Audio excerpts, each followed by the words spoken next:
Welcome to the exciting world of the movies. Happy New Year, retro movie lovers. We are here to kick off the 2021 with a bang.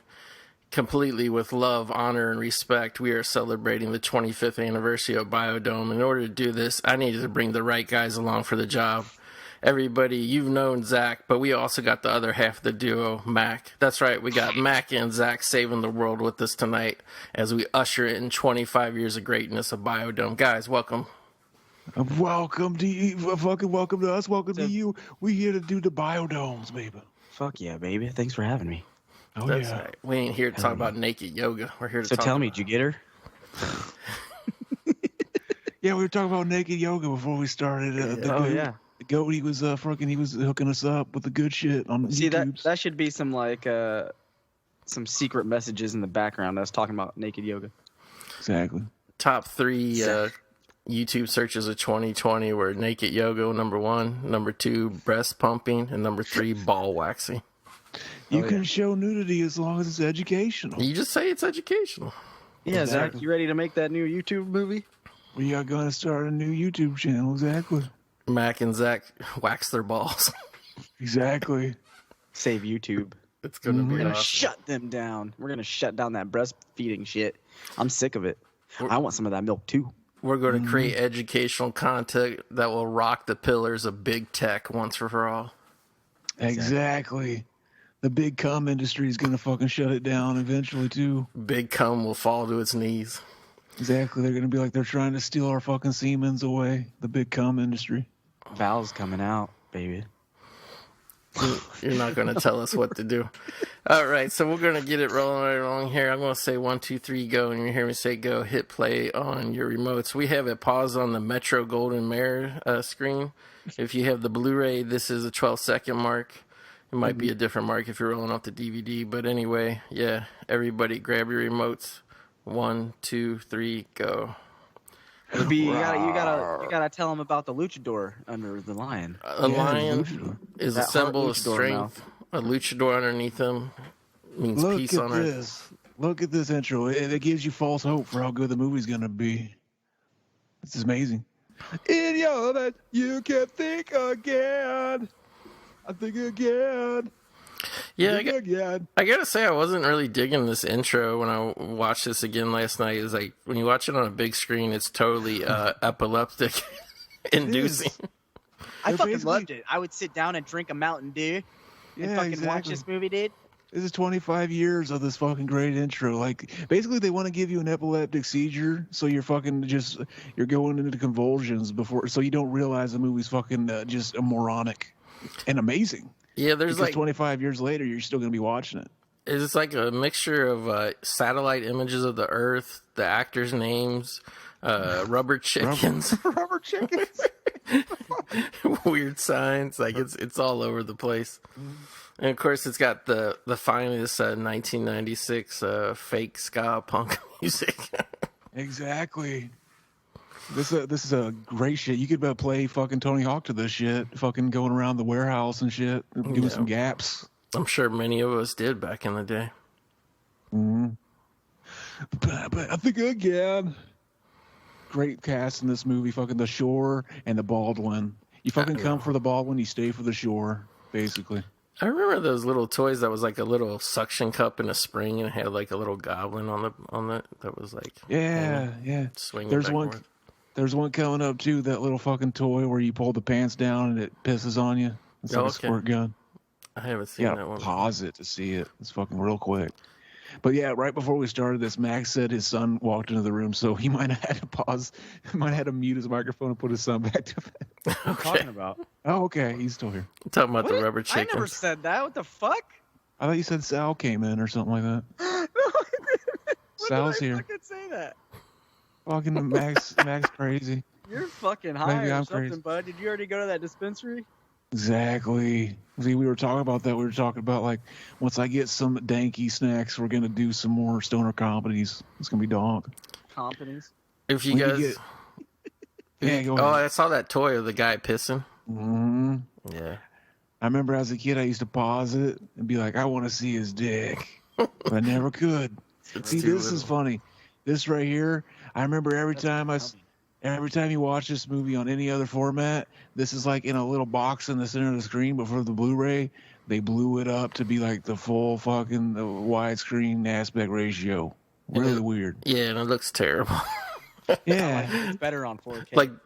Like here's another thing too, is like how they start like the fake news footage of like the Biodome opening. They would always do this in movies back then, you know, back when movies were shot on high quality film. They would go out and get like a VHS camera to be like, oh, this is what the news sounds like. But meanwhile, like, especially if you're in a theater watching on a giant screen, your eyes are just bleeding because it's so blurry and terrible looking. Yeah. Basically the news they shot on VHS. It wasn't like a VHS like we were getting. It was like a weird, different VHS that was like bigger and thicker. Yeah. Because it was made to like be shot on multiple times, recycled. Betamax. Yeah. Yeah, but these are actually some. These are actually some cool shots that you kind of get lost on how cool they are because they're blurry as shit. They look like a YouTube video from 20 years ago. Hell yeah. Oh yeah. And we see the fucking the first shot of our boys. Oh fuck! Look how hot they are, dude. Look at those fucking chads. Big bacon energy.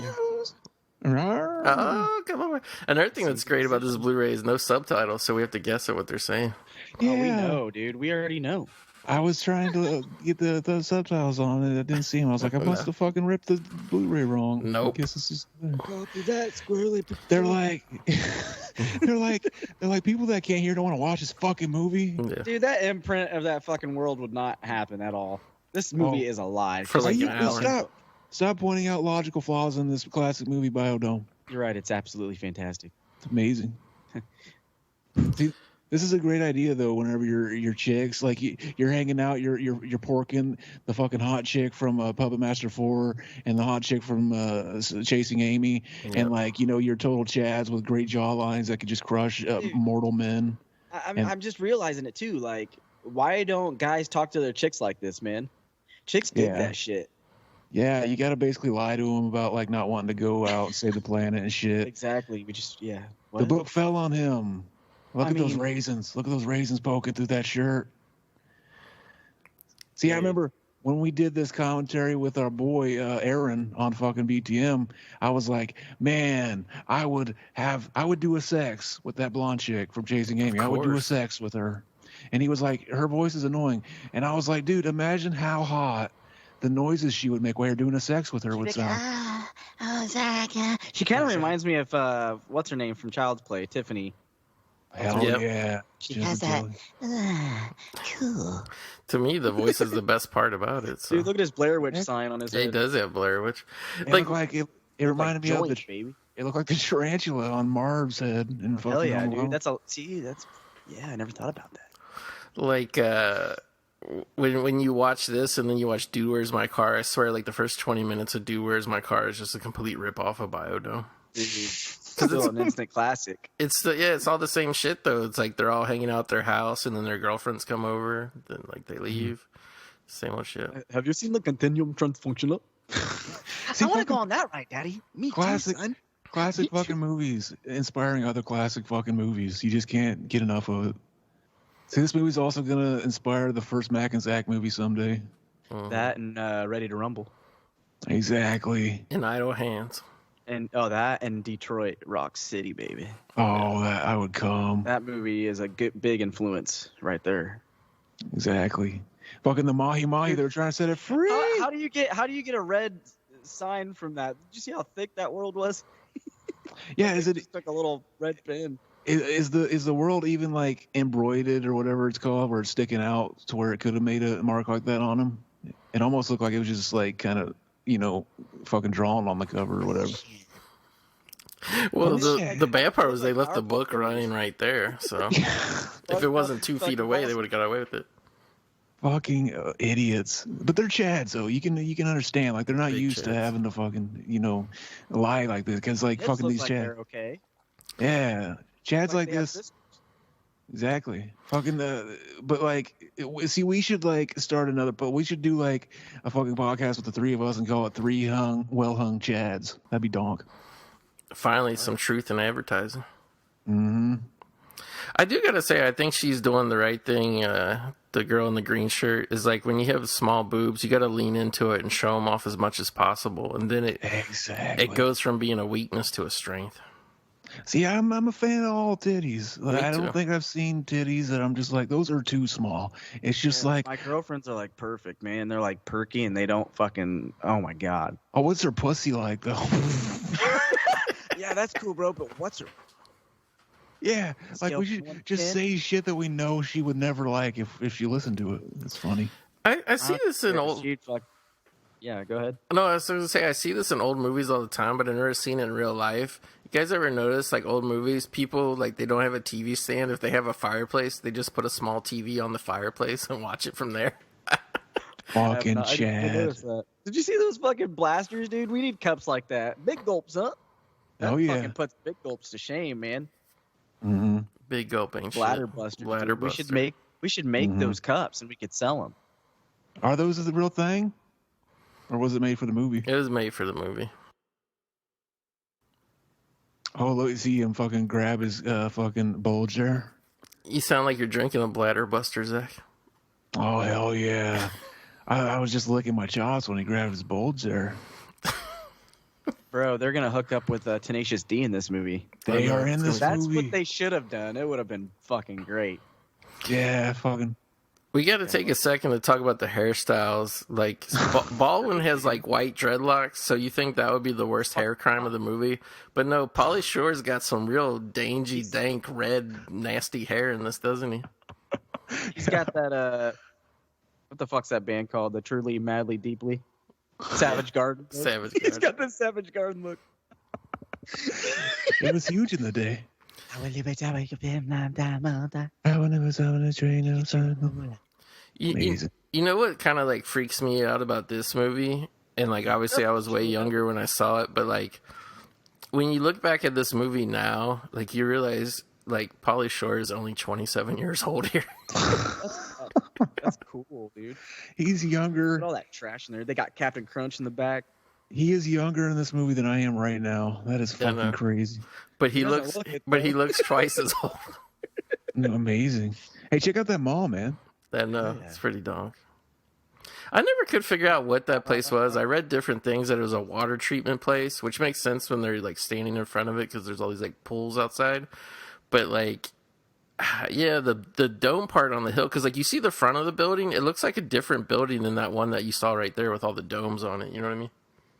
Yeah, apparently, I don't know if it's the exterior that we just saw or like later on when they're kind of more in it. It's like apparently the same set they used for like something in Red Heat with Schwarzenegger. Hmm. I'm not sure. I never saw Red Heat. It's one I haven't That would be seen weird still. because Red Heat. Are you sure it's Red Heat and not like something else? Because Red Heat like takes place in like Chicago when it's snowing. His hair's never changed. Oh, see that kid right there? See Yeah. that kid playing Little Bud Yeah. going underneath the water? That's that same motherfucker from fucking Rob Zombie's Halloween with the long hair that's having sex with Michael Myers' sister and he gets the bat to the head. Oh, he looks just Wow. like him too. That's funny. Yeah. Fucking later on, whenever it shows him again, he pushes him off the roof and he does that goofy fucking like the worst overdub on a kid. Supercalifragilisticexpialidocious. Exactly, worst overdub on a kid in a movie ever, and like yeah, amazing. I like too how they just hump the air for no reason throughout this movie. We do that all the time. Skuh, It makes sense. skuh. Can't explain it. So I guess we should say that their name, Stephen Baldwin, is Doyle, and Pauly is Bud. But then they also call Pauly Squirrely. Squirrely. That squirrel that jumped in the. But it's like Maybe. it's like we can't call him the weasel, so we'll call him the Squirrely. Squirrely. Weasel squirrely. Who knows? You think that like made people like fucking? I'm confused. Which one? I thought they were Bud and Doyle. What is this movie? Yeah, Squirrely. This is- What kind of fucking name is Doyle? Oh, Doyle rules. That's a fucking dank name. See, this is That's like actually a prequel. This is telling you the fucking Doyle. He's actually the guy who went on to play in fucking Misfits. Yeah, that's what I was gonna say. Like, you better know how to play guitar if your name is Doyle. Exactly. Doyle rules. Now here we have William Atherton. Always plays a great weasel bad guy. A lot of people know he was the evil. what do you call it, professor in Real Genius who's trying to steal the laser from Val Kilmer. It's like it's almost the exact same role. Alcum. Yeah, in Real Genius as Biodome. Mac, his AKA is Val Coomer. Is it? He's Big Coomer. I would have thought it would have been Val Kilmer. I'll kill you. You got to be down with the dank memes from the kids, because they say Coomer. They go, oh, a Coomer. That's like whenever you're always fucking horny and shit. This is funny though. He goes, I kill you. I kill you. Definitely, this movie, don't you guys think, was made in the wake of Dumb and Dumber? Just to be like, oh, we just got to come out with more comedy duos of dumb guys. Like, that's all kids want to see. Exactly, and it was a great fucking time to be alive. It was. They just tried to kiss that cop, and the cop just sat there and took it. He took it. The soundtrack to this movie is kind of like Dumb and Dumber 2. It has that "Wait Nobody is." So damn, look at her. Yeah, so how come all the guys in Biodome are like old nerdy chuds, and then they get like the two hottest swimsuit models? Because they got like score with the hotties, bro. Exactly. They are big chuds. I like that name tag that says meat. Mm-hmm. Whose idea? His real name is maybe it's Squirrel Meat. Maybe the fucking Illuminati shit. See that scene where Doyle was laying there and his hair was covering up his forehead. It was really it was a signifying that you got to squeegee your third eye, because this movie's got plenty of fucking subliminal messages in it. If you know where to look. That's right. Don't let your fucking hair cover that third eye. Stirred. That's definitely one. Mm-hmm. Yo, check out that mom, man. What did he even say there? A little steaming eye? Anytime we see, like, for a long time, me and Mac, like, we'd be driving, like, we'd see, like, a weird kind of building, like, fucking just looks like a water treatment plant, or fucking, like, in rural, like, places, those big, like, things where they keep, like, fucking, what's that, like, those big towers where they keep shit inside, like, hay or something. We'd be like, hey, check out that mall, man. We'd be like, check out that mall, man. Just anything that you could never mistake for a mall, just like, hey, check out that mall, man. I should probably tell, there's a famous story that we talk about on Mac and Zach. We talked about it a couple times, but back in the day, I saw this movie on like one of the movie channels, and I taped it and I took it to Mac's house. We watched it one time, and then like years later, the video store we frequented a lot, Paris Video, was going out of business. And so Mac's mom takes us there, and fucking he's like, oh yeah, basically they were doing the sale where you get to get some movies, and like he got fucking Munchie movies and shit. And I was like, oh shit, yeah. When my mom gets off, I'm gonna have her bring me here, and I'm gonna get Biodome. And then he gets this sneaky fucking look on his face, like, oh. And then he just runs to his brother. He runs to his brother. He's like, Richard, remember this movie? And he shows him Biodome. Yeah. He's like, yeah. He's like, you like it, don't you? He's like, yeah. He basically manipulated his brother into thinking that he'd watched the movie. Yeah, and I was really liked good it. at that shit with him. Like, oh yeah, you watched this and liked it, right? You want to buy it, don't you? Yeah. He never seen it. I was like, what a prick. But yeah, this is a scene And I where never felt bad. Yeah. This is the scene where they turn around, they realize Bud and Doyle have breached, and they're in the Biodome. Now the doors cannot open until a year has passed. It's a fucking experiment they're doing, and they just crashed it, baby. So should we talk about that? This movie is actually based on a true story. Is it really? Because I know you guys are like younger, probably about 10 years younger than me, so I didn't know if you knew about this, but but yeah, like I kind of barely remember it because I was young, but yeah. So the real one is called Biosphere 2. It's American Earth System Science Research Facility located in Oracle, Arizona. It was constructed between 1987 and 1991, has been owned by the University of Arizona since 2011. So it's like, and they did the thing where the people lived in it for I don't know how long, a year, 2 years, whatever. And then afterward, like it was supposed to be this great like research experiment. And then like there was all these rumors afterwards that like the people partied and like they just got high the whole time and that they snuck out here and there, that they didn't really stay in there the whole time. And then like the fact that like the movie even goes as far as to set it in Arizona, like it's like so like close. And so like this movie was probably a little bit too late to really like get people excited about the concept. Because like the whole experiment ended about 5 years before this movie came out. But like, yeah, it's pretty interesting that I don't think a lot of people now know that it really happened. That's the kind of thing Mac and Zach should be pulling. Fucking setting up these weird bubble missions where we're just banging hookers and shit on the fucking, get the state to pay for it even. That'd be amazing because we're doing science in here. Yeah, just like YouTube. It's educational purposes. And we're going to plant some purple sticky punch for the fucking environment. Babies. It's science. It's our nature. We gotta talk about William Gibson, the old white-haired guy who funds the experiment. This guy always plays the weirdest. Like, if you want to talk about somebody who was born to play a child molester, weird character actors. Yeah, he's very. They go to him for those characters that just have weird quirks. And like, yeah, he's got the face. He almost looks like he could be a kid, but he looks like an old man. Head. Yeah, weird. But this chick is a bub. Yeah, I was gonna say because everybody makes a big. Pauly though, he's baber. Yeah, Pauly's way hotter. Pauly's young in this.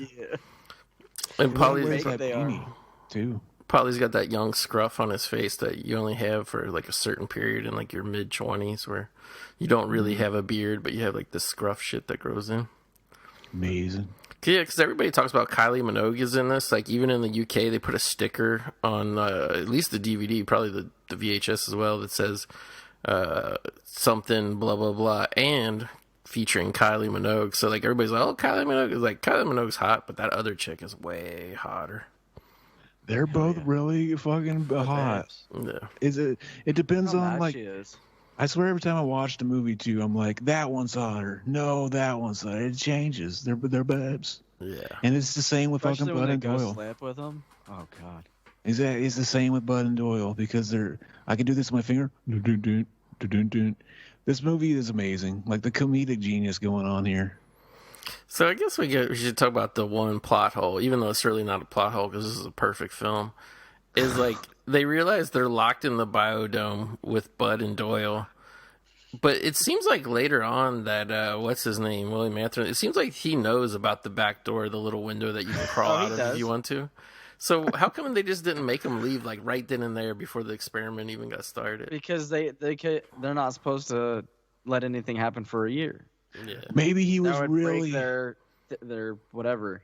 Maybe homeostasis. Maybe at first he was really committed to the experiment, but then once he found out Bud and Doyle, like they just left a key back there, and Bud and Doyle left and let a bunch of people into party. It was like, then it was kind of like they wanted to stop it, but then Bud and Doyle made them continue it, and he was just like hanging out in his own little fucking world, going mad for a while.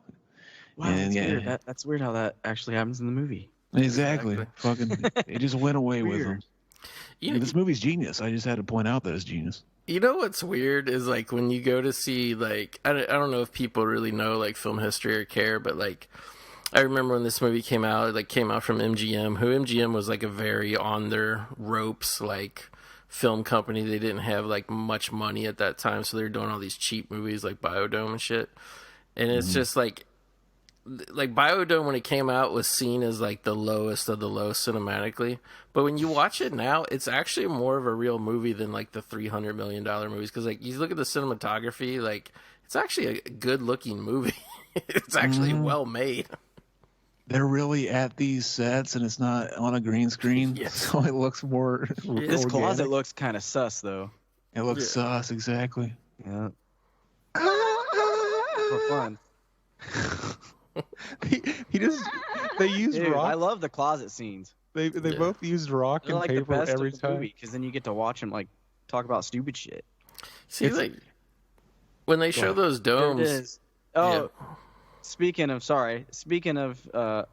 dreams, we got a little idea, which he has a video of, to shave his dog because of this movie. Wow. Mm-hmm. The shave Poochie. We did that scene. We did that and we said that too, and we fucked up.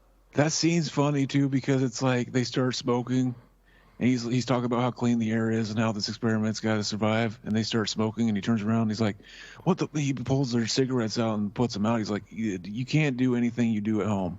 And then it just cuts to a scene of them shaving their dog, and it's shave Poochie Poochie, shave Poochie Poochie for no reason. It's like, what the fuck? Oh, Go had a cameo there. Did you see him? Yeah, my cousin too. There's two of them. Yeah. Fucking metal. Well, we can't skip back that last scene where they didn't want to sleep on the floor of the closet, so they just committed to some straight up, what do they call it, sleep creep. They just climb into the beds of the girls. And it's not like they just climb in the beds with the girls, like to lay there and sleep. Care. They just threw them out. Yeah, they start grabbing their asses and romping them and everything.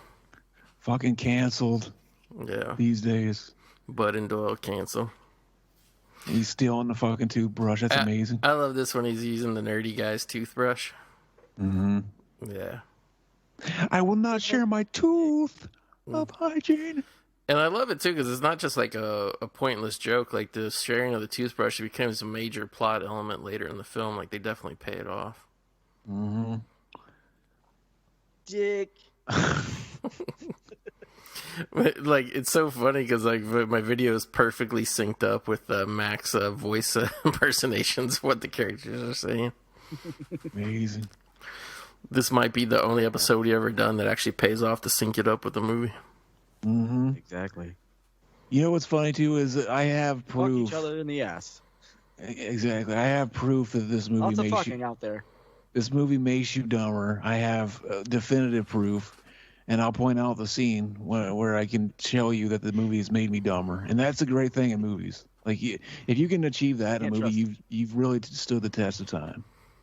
I don't agree. even know what you just said, but you special, man. Exactly.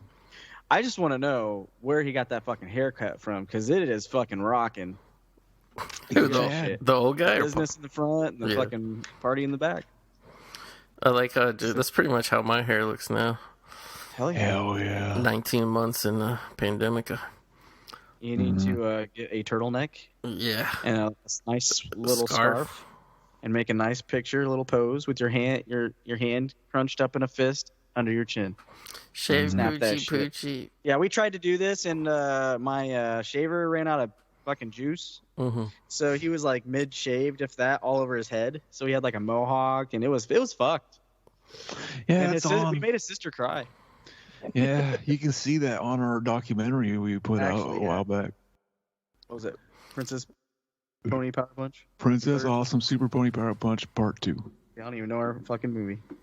Exactly. See, this is the kind of shit that made me laugh as a kid. Don't move. But I got a wicked itch in my nads. Don't move. Look how weird Pauly looks right here. I know. I want to fuck him. Look, he looks like a weasel. Look, he looks like a fucking elf. He really does. He looks like a fucking elf when he smiles. A gnome named Norm over here. Hell yeah, dude. A gnome named Nom Chomsky. A Norm named Gnome. That was a dank meme I made. I made a meme of a gnome named Norm cover, but it was a Norm named Gnome, and it was Noam Chomsky as the fucking gnome. Talk about memes so dank. Exactly. That's so dank it'll get you high just from staring at it. Yeah. See, look, I like she's like this place is vacuum sealed, but you can see the light coming in from underneath the door. Yeah. Like my door downstairs. No air comes in or gets out. Like it's like all the air. Like we have plants in here to make the air we're breathing in, so we're not getting any air from outside, and all this. There's also a continuity area. Here's where the movie made me dumber, because he says 385 days. They're talking about a year, and she says yes. And so, like, to this day, when people we used to say, no, it's not 365, it's 385. Yeah, I still do that. I still do that because of this movie. Sherman Tank! You mean we're stuck in here 385 days a year? Like, that was totally all over the trailer. And nobody pointed. The scientists they were talking to didn't point out you fucked up. It's 65. Look out for that tree! I was trying to do research for this movie, but there's very little out there. And some guy was bitching on Reddit that his brother failed a test because he put down that there was 385 days in a year because of this movie. That was Zach. Yeah. Exactly. This is a great swimsuit. Exactly. There's something about this chick's voice that sounds it sounds overdubbed. so exotic, and I just want to fuck her. It sounds overdubbed though, like in this scene especially. Well, Something probably about this it. scene She's like because of this. pool. She talks like this. Yeah. It's is. like it's almost voice acting. There's the goat. It's perfect. Yeah. We got our boy's cameo again. He'll show up a couple times. See, look, they're just sexually harassing the fuck out of these chicks, Grabbing their They asses, like everything. it. and they're fine with it. Yeah, Well, that's she's doing it too. Check this out. Yeah, the There's girls a like goat. it. Go. What's up, guys? carrot. Look right here. How is that not? Yeah. Yeah. That carrot's no, you dirty. don't She just do that pulled if it you're out of not the gonna- ground. You don't just do that if you're not gonna fuck someone. Oh, He just What's he up, cummed in Doc? his pants. exactly. Look at that The fucking big little cum. patch. This soul patch Lobby. she's got. Yeah, you can see them raisins too. She Yeah. looks like she has aqua tits. Hmm. Amazing. Is it Kind of like Amber Heard. transparent? Look at those chrome titties. Hell yeah. It's Looks like that if she has water inside of a bra. Mm-hmm. it's like if the Silver Surfer had boobs. Hell yeah. Or like Mm-hmm. fucking the bad guy from fucking Terminator 2. Now this is Hell weird yeah. here too. Where Pauly spreads ego, like he wants somebody to bang him. I'm sorry. Mm-hmm. I was gonna say because there's a lot of references since we don't have the subtitles. I won't know exactly when it comes on, but like when they're driving up to the biodome, he's like, "Biodome, does it go both ways? I don't know, but we do."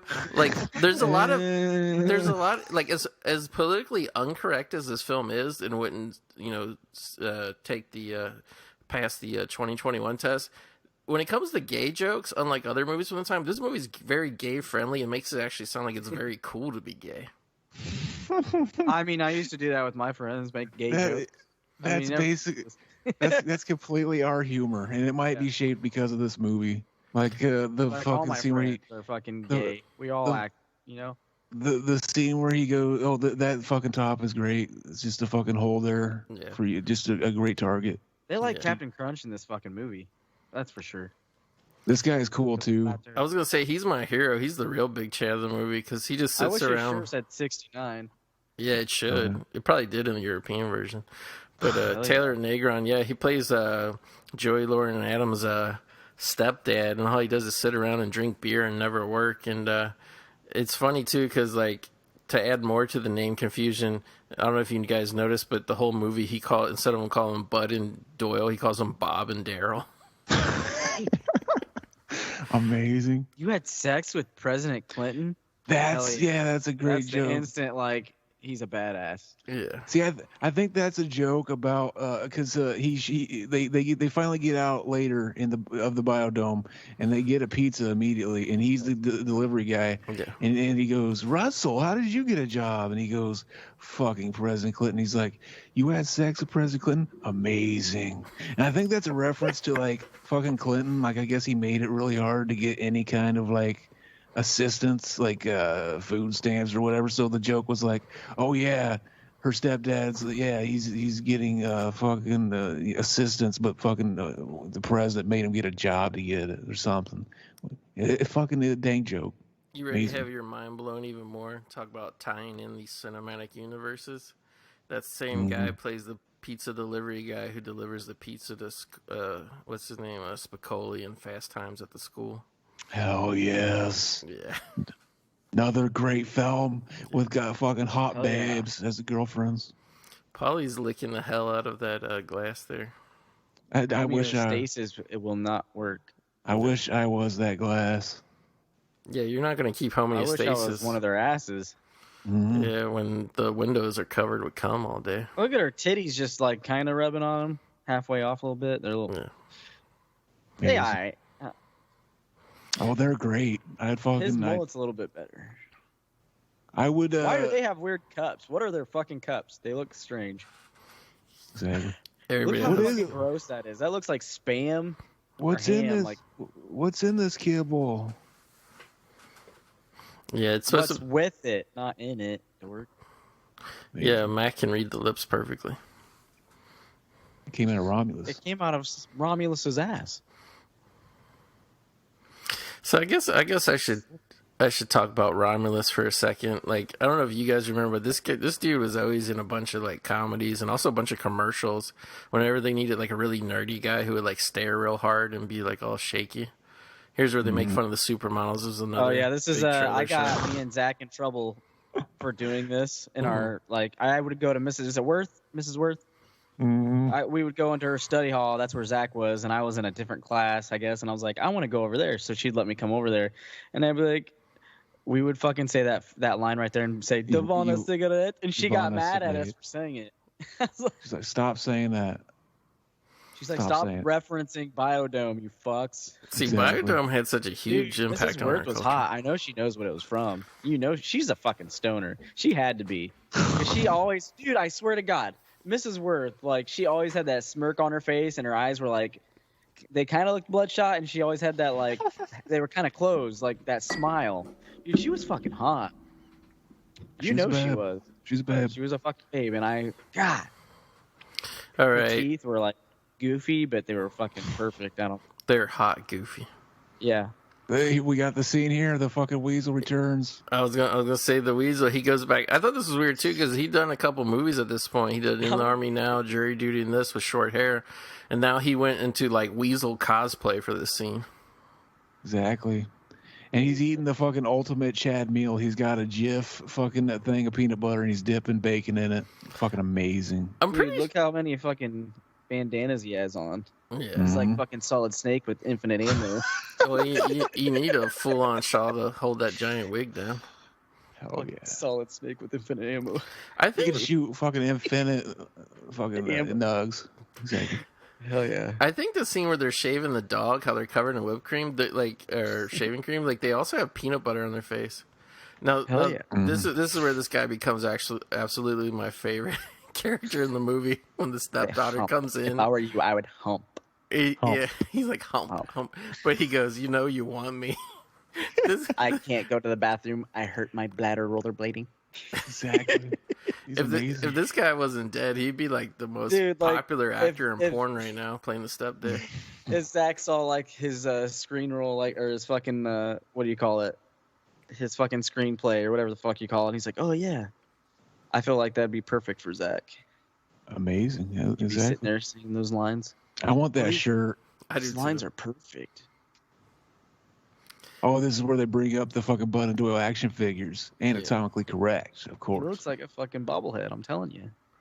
I never really understood why the old guy who funded Biodome wanted to all of a sudden make all this money off of Bud and Doyle bullshit. Because they didn't want because they thought that everyone was going to ruin it, and then he turned around and said these are the special fucking scientists. He's fucking trying to save his fucking ass. That's what he's doing. I think he's trying to appeal to the youth. He's trying to appeal to the youth. They're the ones that buy the shirts and shit. Hell yeah. This shit will sell better than Iron Maiden merch. But like, for what purpose? Why does he have to make money off of it? We've got these weird ass scientists that look different. What do we do with them? We're gonna make money off of this. I don't know. Plus, I think they're really hot, and I want to fuck them. Don't think too hard about this excellent fucking movie, Biodome. Oh no, I'm not. I love it. Right here, this is perfect. Look at that guy in the back holding the shirt. Like, fuck this. He's fucking pissed. You know he is. You could tell this scene was like mostly filler, that they just came up with a spot because all of a sudden they pitched that they should let them do a phone sex line just so they can talk sexy to be funny. Look at him getting a cigarette. Where'd he get that cigarette? Like Michael Myers when he just randomly pulls out a knife. Did you see his hand come from like the fucking left? He had a cigarette. He got so that guy horny. was probably holding that too. Well, when the guy earlier took their cigarettes from, he just grabbed them and then the cigarettes disappeared. I didn't even fucking threw their wrappers in the river. What a bunch of pricks. Here's the worst overdub. Why didn't he make them fall into the fucking little cooking thing? Did you see the weird? Did you see the weird string? Yeah. Like, was he a puppet or they fucking marionetting that fucking kid? I laughed at Mac. He's like, why did he make him fall into the fucking thing? I think it would have actually been funny if they would have had them two like overdub the voices on the kids. Oh yeah. What was that TV show? What was that TV? There was a TV show where like every time it showed him as a kid, they just fucking CGI'd the main actor's head on the kid. Oh, I don't know. It was super cringe, but funny. on that effect. Then doesn't he pee in the biodome ocean here? Oh, he gets the fish in the fucking Pee hole. Oh yeah, Oh yeah, fish on the plate. He said the most plastic fish ever. exactly. Illegal. See, this is what we'd be doing. We'd be trying to get them to let us plant the purple sticky we punch. love the purple sticky Yeah. punch. It makes a fine rope. I think a lot of people would too, especially if we had grape drink. Mm-hmm. Oh yeah, if you had grape Got drink. that purple sticky punch and that grape drink. Exactly. I remember I didn't realize that's what they were talking about, like until like Dude. 8 times into watching the movie. Like I mean, just from looking at that little pot leaf down there at the bottom. oh, it's just like a What is line that with an pot X through it. No, it's not. It has like lumps coming off the sides for the leaves. I didn't notice. You just have to have the 4K version. It looks Exactly. perfect. They know what they're doing. They're like, you fucks. That's a joke they rehashed throughout the movie. They say on three. Yeah. Funny. I feel like the bungee jumping was a scene that they added just so they could put it in the trailer. Dude, I'm just Exactly. weird how they didn't like think that they could probably like snap or like Yeah. it wouldn't work. Oh, here's a big Chad here, Roger Clinton. Hell yeah, dude. Yeah, was he a It's on the singer? mouth, okay? Put a boot in Yeah, her he ass. was. Oh, wasn't she Marilyn Manson's fucking girlfriend at the time? Yeah, and then she got raped by Harvey Weinstein. Rose Fuck, McGowan. she's hot. She's a hot. It's kind of funny too, because like I had seen her in the Doom Generation before this, which is like probably her best movie ever. But yeah, it's weird to think she did this movie. This movie came out like in January of '96. Nobody knew who she was at all. And then that December, she was in Scream, and then like everybody knew who she was, and she like worked nonstop after that until Harvey Weinstein blacklisted her for rape. Crazy. I know. We should the first Mac and Zach movie should be like we're fucking going to Hollywood to kill Harvey Weinstein or something, Yeah. and we're gonna drink the adrenochrome out So of you his think? neck. I'm confused. You think like didn't he get? He's in prison now, right? Yeah. Now he is. So don't you think that they would go back through that blacklist? I mean, not really. Just because anybody he blacklisted in the '90s, they don't want to hire anyway because now they're too old. Like if Yeah. you ever notice like Hollywood, I feel like they would throw her back in a Scream movie. I don't know now, dude. If you kept abreast of her latest activities, I mean, I would watch her in a yoga movie on YouTube. she has one out. That pineapple looks fucking dank. It does. It's like peanut butter Like just juice. the way he serves it makes me want to try it. Yeah. The way he sells it, he's a good You fucking salesman. motherfuckers! This is what happened. We thought it was goat. We fucking were back there spanking the goat. How'd that feel, bud? Goat was there. Exactly. I was there. It'd be funnier if they had the goat in there with them. It would be. They should have made the goat like their sidekick. Hell yeah. Well, they do later for golf.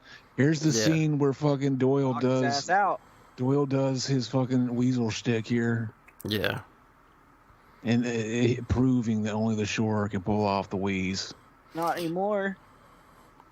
Warmer. You know, Pauly always talks about how his films kept declining, and I think In the Army Now was the first one that didn't do as good, and then Jury Duty did way less, and then this one did. But you look it up, this one didn't really bomb the way they talk about it. It made more than its budget, so you know that it probably made all profit on video. But it is weird that he just was never in a theatrical movie after this, like at all. Yeah, fucking until like recently, the fucking one that's like Yeah, kind house of guest small, or house, guest house or whatever. But that's really fucking pissing off Faulkner because like he's giving interviews and they're like, oh, what's Bud Doyle up to? And they're stealing all the thunder. Yeah. And they're fucking making jokes out of it, like, oh, tell Faulkner stop hogging the KY. Fucking making a mockery out of his experiment. This is where they really start fucking with Romulus here. Oh yeah, He's my favorite. Yeah. he's funny. How Like dank he is. anytime he shows up in movies, he's always funny. Like he's in a fucking House Guest and shit. It's amazing. Yeah. He's good. How would he not know what a fucking butterfly is? What are these guys? Because he's stupid. Because Well, look at him. Crazy He looks Town like a didn't come serial out killer. yet.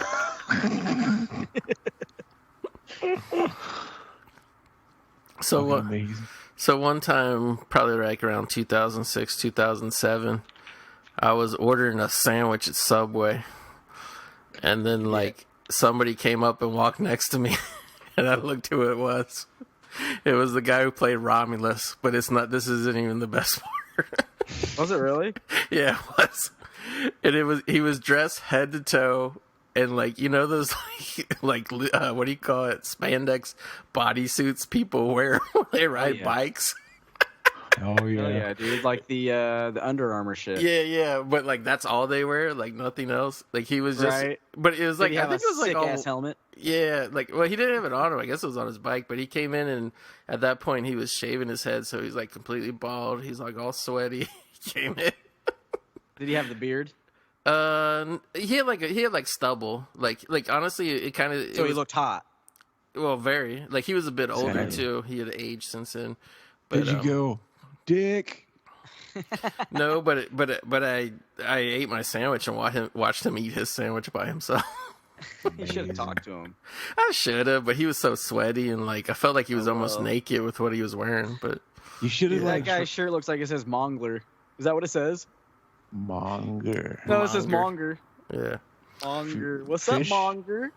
He should have you should have tried to like rub your skin against his sweat, and you could have had his sweat on you.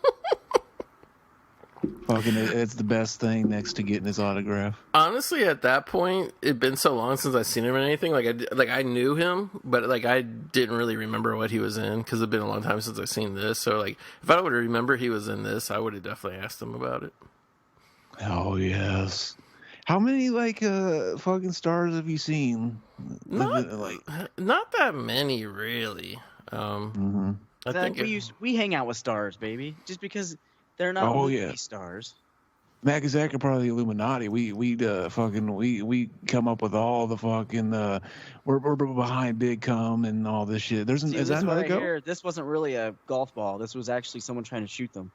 yeah. Mm-hmm. I like how they turn the shower heads into golf clubs. I like how Goat's just chilling there with fucking golf.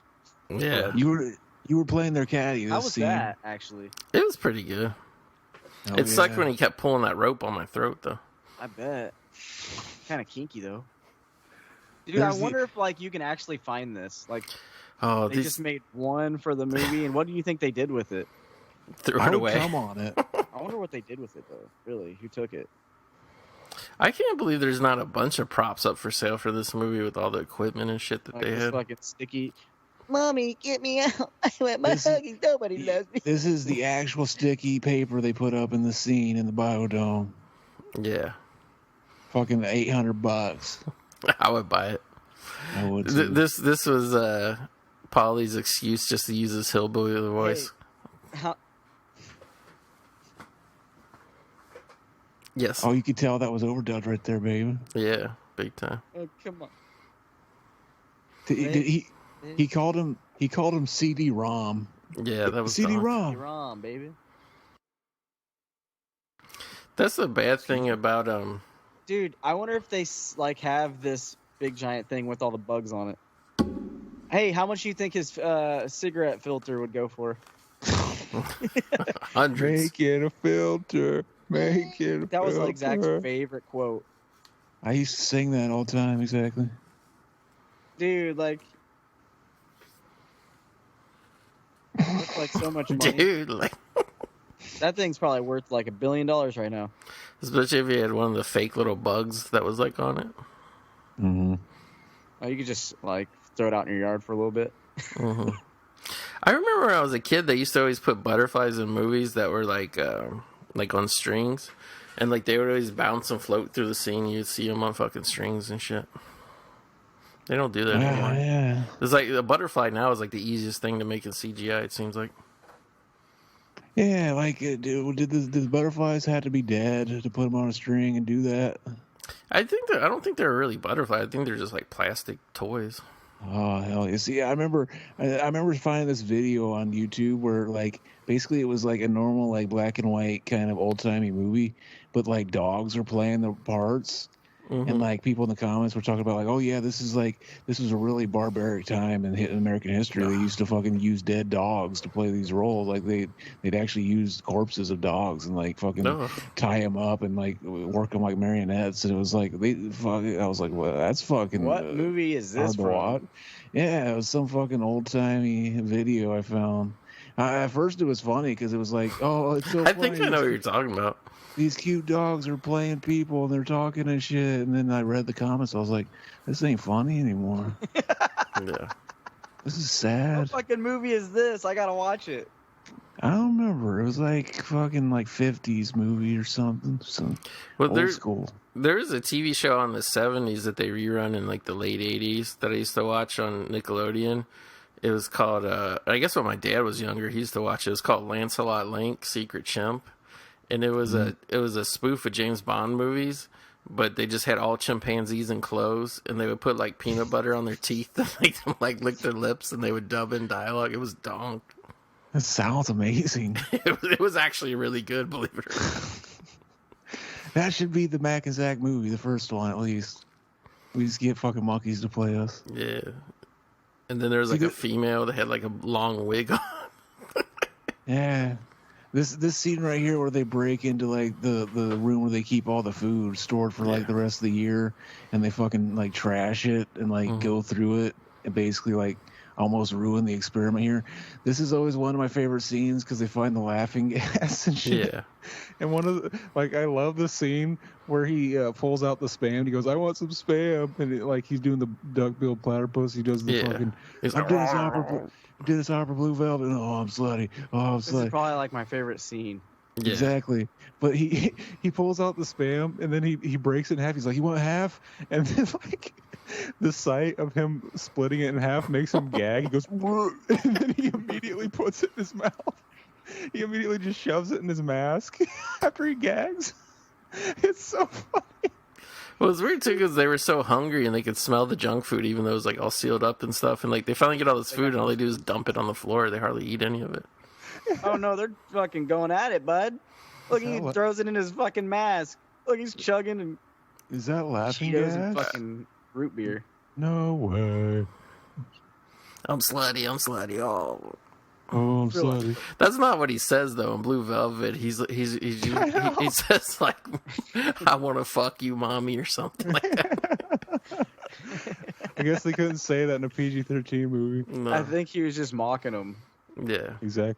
This I'll tell you, whenever the part where he gags, it always makes me fucking lose it. He's like, Nothing? No.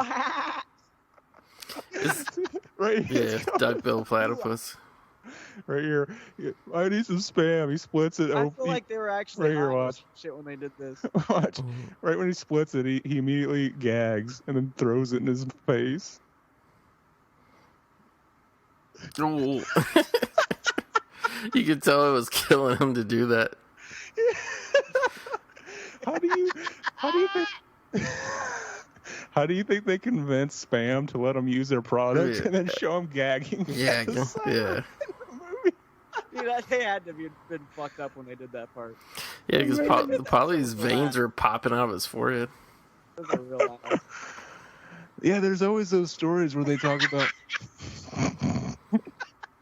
So dumb. There's always those stories where they talk about. You look like the guy from fucking Green Day there. The way Pauly's laughing when he's all stoned out is hilarious too. Mm-hmm.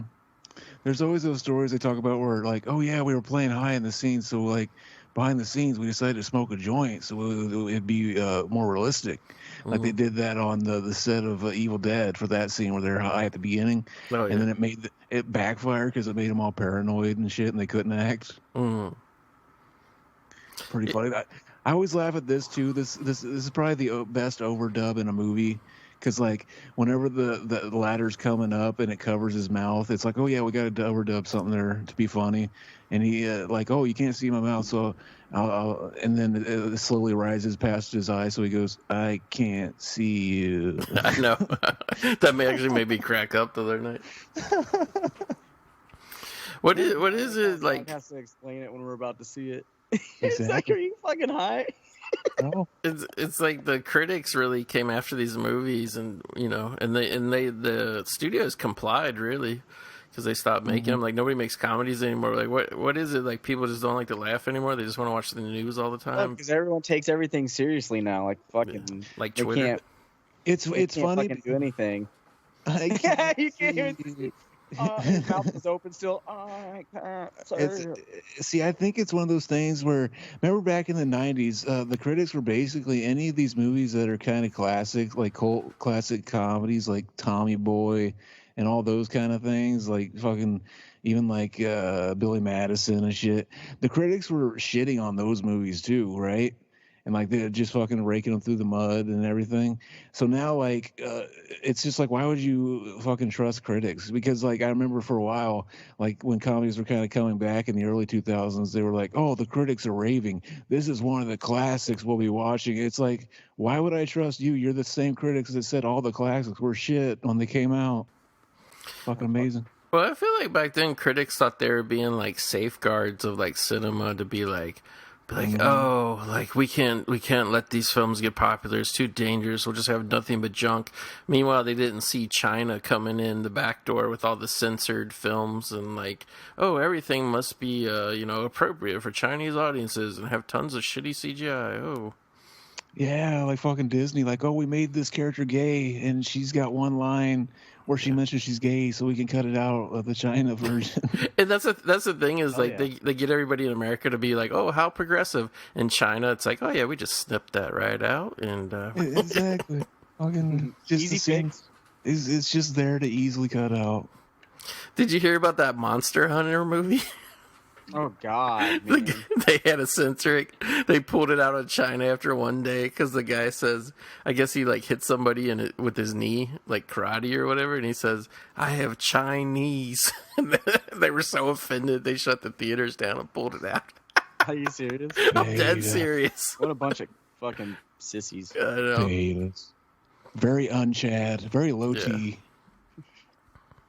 This is a funny scene too, where like they think they're gonna die on this rock, so like they start confessing all the bad Dude, things they've done. they've only been out there for like fucking an hour, maybe. I know. It hasn't even like. been Pauly nighttime just ripped his yet. shirt for no reason. Yeah, they're basically he basically I think that's where he got the squirrely fucking nickname from. You remember that fucking squirrel that set ablaze to the entire neighborhood?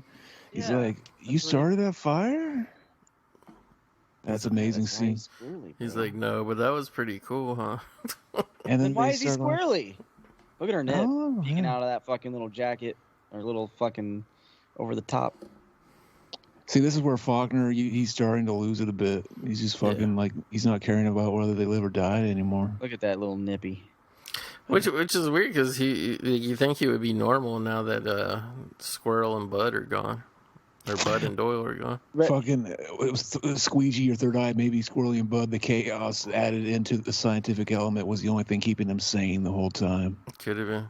Think about it. It's I funny. love this. I love this reaction. Wait, look, a key, and it just opens up that easy. They left the key in the lock.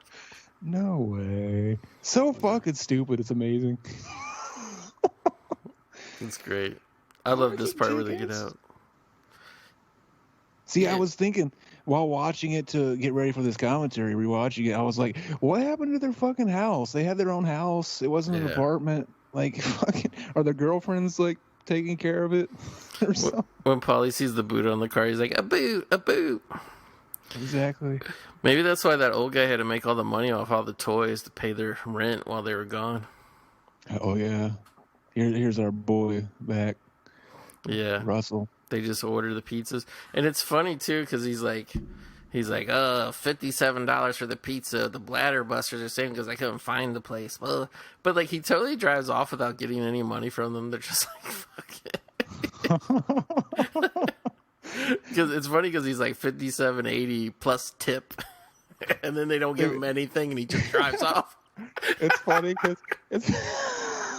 it's funny too because it's like, you know, that was probably just like edited out or something to, Yeah. to save time, but it just makes the movie funnier. Yeah. Amazing. Yeah, we're getting ready to see the scene. Did the scene where the fucking Tenacious D already passed? I think it's coming up. I think it's coming up. Because like Yeah. they met those guys, the chicks met those guys that want to mac on them.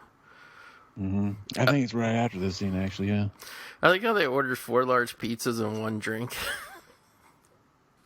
Exactly. Are they gonna fucking share it or what? It's a Bladder Buster. It's enough for 2, baby. Yeah. Need 2 straws for that Bladder Buster.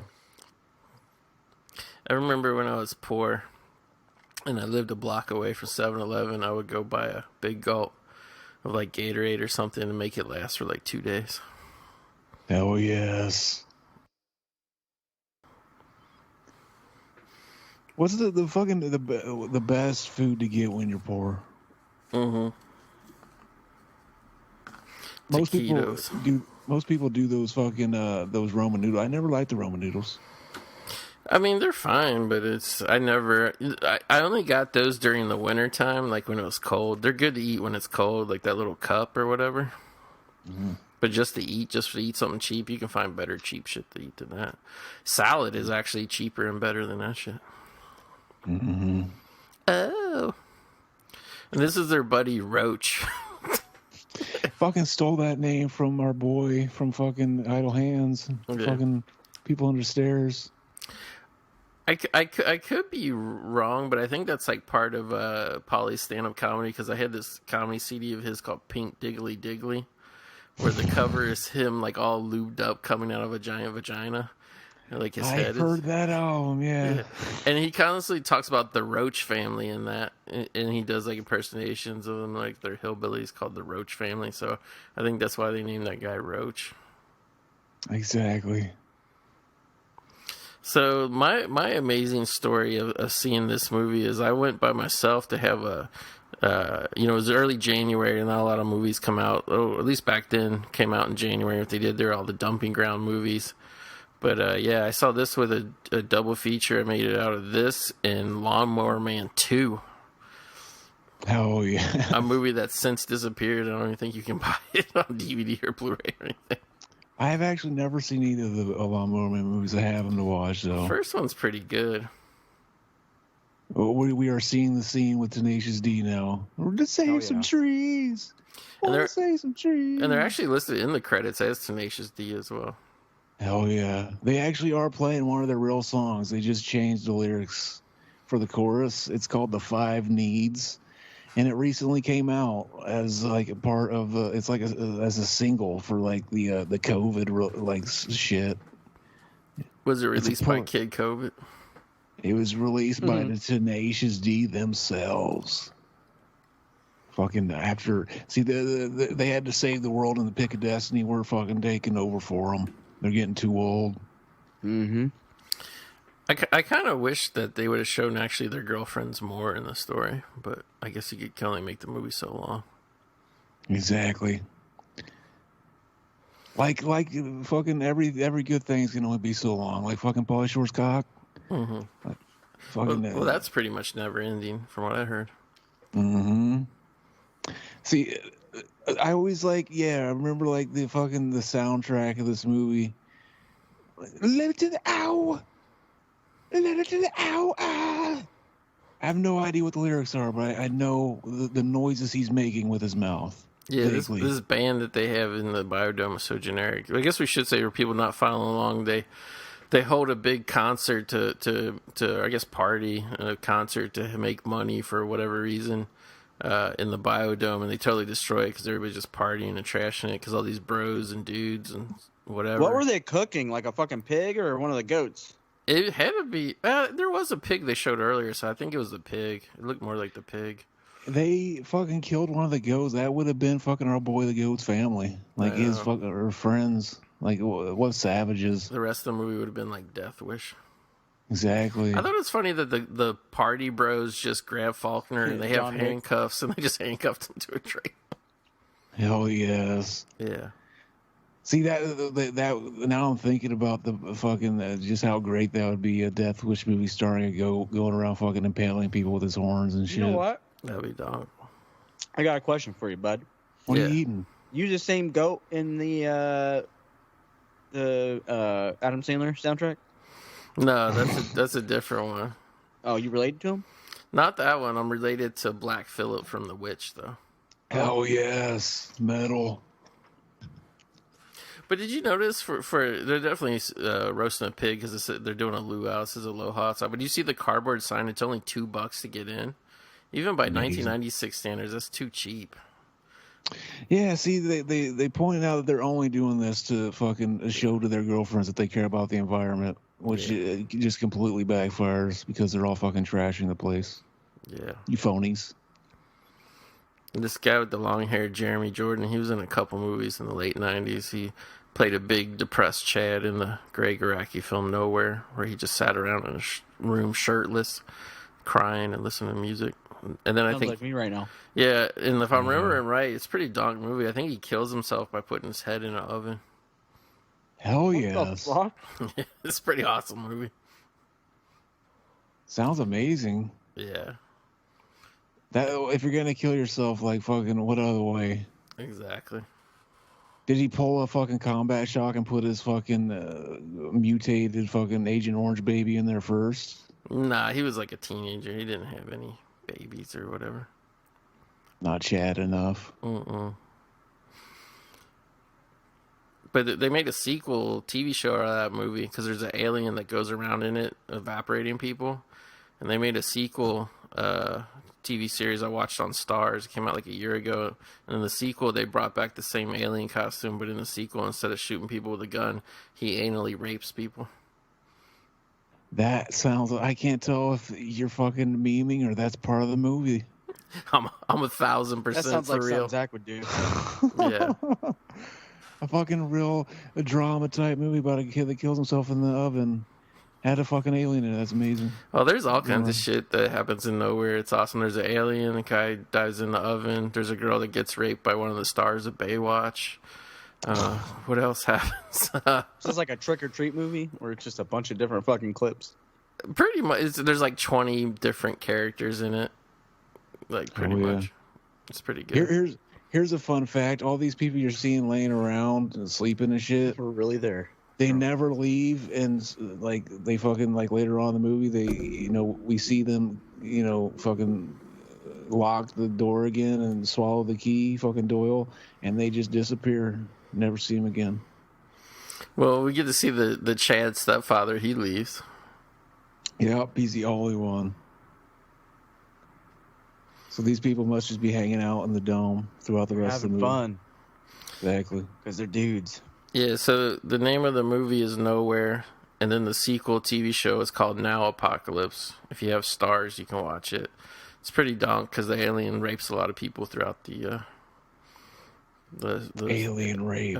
And sadly, that show was canceled after one season. Fucking Stars. I know. We need to sick the fucking Nemesis on Stars. Fucking get those stars for fuck's sake. Nemesis from Resident Evil 3. It's a nerd joke. Or Resident Evil 2 if you're talking about the movies. Oh yes. I like that scene where he just walks up to the movie theater. And all the stars are like, take a shot. And he just snarls and shoots a rocket. Amazing. I remember Mac was living at my house when that movie came out. He's like, oh yeah, you want to go see Resident Evil 2? It's got the Nemesis in it. I'm like, no. I remember Resident Evil 2 was like the last movie, like the last weekend before like I moved away. So like me and all my friends like went to see it, and like they were like being really fucking weird at the movie theater. Like before they would even let us, like after we bought the tickets and everything, like just to get into like the theater room, they're like, we have to card you again. I'm like, what? Yeah. Weird. It was like that whenever we went and saw fucking Resident Evil, or fucking Halloween Resurrection of all movies. When I saw David Cronenberg's Crash, I can't remember if they did it for Showgirls too, but I know they definitely did it for Crash. They had like a ticket guy, and then like right at the door, he didn't like ask for your tickets again, but he just watched to make sure you didn't look young if you're heading in or whatever.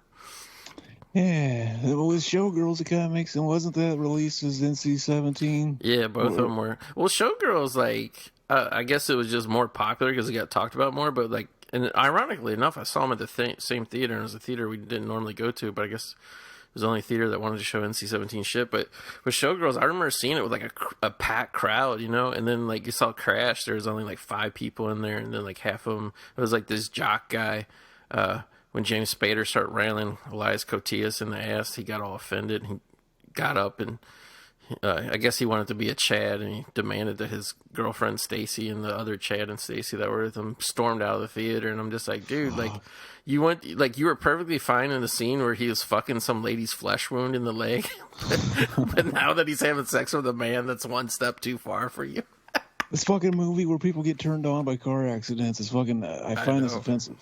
Yeah, really. Beta. So you notice this door with the key? It has a code lock on it too. Does it? It has like a little keypad on it. I didn't notice. It's at the bottom left. What I wanted to know is because they have all the trash they have to get rid of, because it's all sealed in. Where are they going to put it? Yeah. Where would you put all that trash? This is one of my favorite gay jokes in the movie. Masturbation's the only thing I'm good at. I don't think that's really a gay joke. No, he says you are very good at it. I mean, either stuff. he's watching very him beat good. off or he's beating him off. That's kind of gay to me. Both. That's an amazing gay joke. I mean, if you don't care, then I guess it just depends on what you think is gay. Exactly. It's not gay if they're just jacking each other off. Exactly. I like how they do the countdown. I'll do it. And it's like all dramatic. Yeah. Exactly. And he really drops it in his mouth, so how he keep it from going down his throat? Yeah. Watch when he goes out. Look at the bottom left. See oh, it? yeah, I see what keypad? you're talking about. Yeah, there is a keypad. Wonder what the code is. Like they wouldn't know what the code is. It's a calculator. Just there for decoration. Oh, yeah. Remember watch calculators? Hell yes. And it's weird, too, because, like, that door, like, the metal part, like, it looks like it's just wood that's painted silver. Mm-hmm. Why does his lip look like slightly purple? Because he's choking on that giant-ass key he swallowed. Yeah, I just noticed it. Yeah. Romulus is all blue. I'm a D, I'm a die. I'm a little guy in a little house. What the fuck was that song? See, the 90s, not everything was great about the 90s. There was some shitty stuff in the 90s. Or was that early 2000s? I think it was like literally 2000 or something. Maybe. But I'm surprised that the horny stepdad isn't all horny here with the girls like in their PJs, like all painting their nails right in front of them. Calm brain, yeah. If this movie was R-rated, it'd be way more offensive. A clown. They did the fucking back and to the left meme that was big in the 90s. Yeah. Thanks to Kevin Costner. Yeah. Back and to the left. A clown. Yeah. Now should have been Vulgar the clown. Should have got raped in the movie. It was like there were so many people running into the Biodome trashing it. It was almost like it was a march on Capitol Hill. Oh, yes. Amazing. Yeah. That has nothing to do with what happened or anything going on today. Mm-mm. This commentary is fucking dateless. You can listen to this in the future. I know. This is the 30th anniversary of this movie now, actually. Actually, it's not. It's 25. Exactly, but when it is the 30th, it'll still not be dated. Is what the joke I was. Yeah, I was thinking about that. I was like 25 because like we're going right up till midnight, and I perfectly timed it so like right when the credits start, that's when it'll be midnight, and it'll be exactly the 25th anniversary since the release of Biodome. But then I was thinking, well, it's not really. It's the 25th anniversary when it came out, but the movie was actually created probably the year before or something. Probably, yeah. So, are we going to drop the meme? Or are we going to give our real opinions of Biodome? Sure. It's widely thought to be one of the worst movies ever made, I guess. Well, those people can just fuck right off. They can. Yeah, I'm gonna like say like there's definitely like it's weird like it works and it doesn't. There's like a lot of the stuff that's written to be funny that honestly falls flat, but then the stuff like just the little things like their facial expressions or noises they make are fucking hilarious. You know what I mean? Mm-hmm. Just the wheeze. Yeah. You just can't not laugh at the wheeze, and then like the butt shot there. Yeah. No, why isn't the guy getting turned on there? He was turned on when they were doing phone sex. Mm-hmm. But no, I think Biodome's good. I mean, even when I saw it, I thought it was pretty good. I mean, and like, even though I was younger then, like, I wasn't like, I'm probably more into these type of movies now than when I was young. This is funny. Yeah. Where he's sitting there talking to the guy. He's like, they told me, man, Bob, you go out there, you save the world, man, you do it, man. And then, like, fucking amazing line about what happened in there. That's the Chad move. I agree. Yeah, this movie, like, it's known as this fucking. I remember we did the commentary for BTM. Me and Mac were being really vague and acted like, oh no, we hate this movie. It was all meme. We don't like it.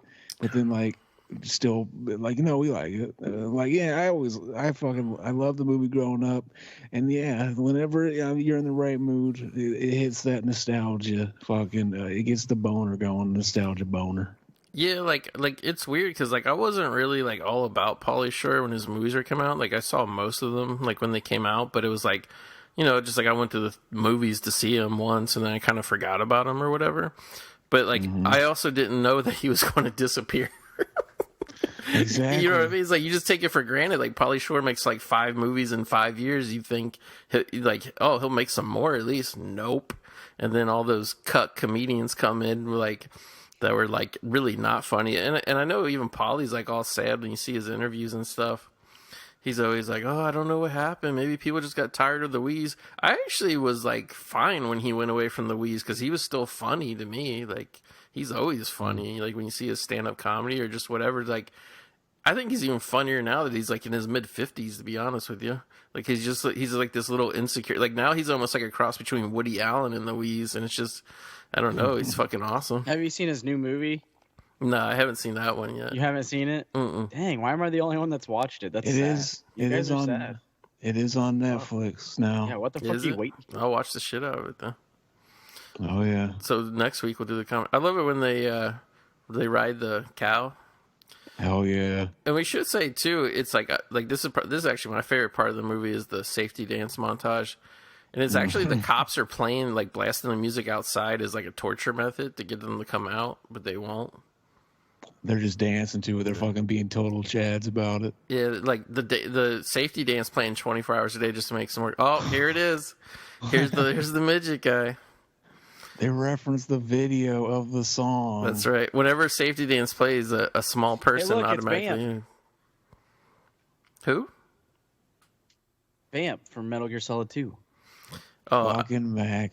I noticed Phil Lamar is suddenly in this film for one scene. Yeah, that's Vamp. Oh, is that who it is? Yeah. Amazing. Now, do you notice Pauly actually puts his leg behind his head and nobody else can, not even the girls? Yeah, I remember I tried. This is fucking the best. I watched this movie and I took that advice. You take it to your chest, and then bam, I tried it. And I actually was able to get it up there, but then I kind of freaked out because I didn't expect to, and I started like, oh fuck, and then like, yeah, it took me a while to like get it back over my head, so it was like not back there anymore. That's a great way to tear your hamstring, probably. Exactly. I had an existential crisis. Yeah. And it felt like fucking it lasted 5 hours, but it was probably like a split second.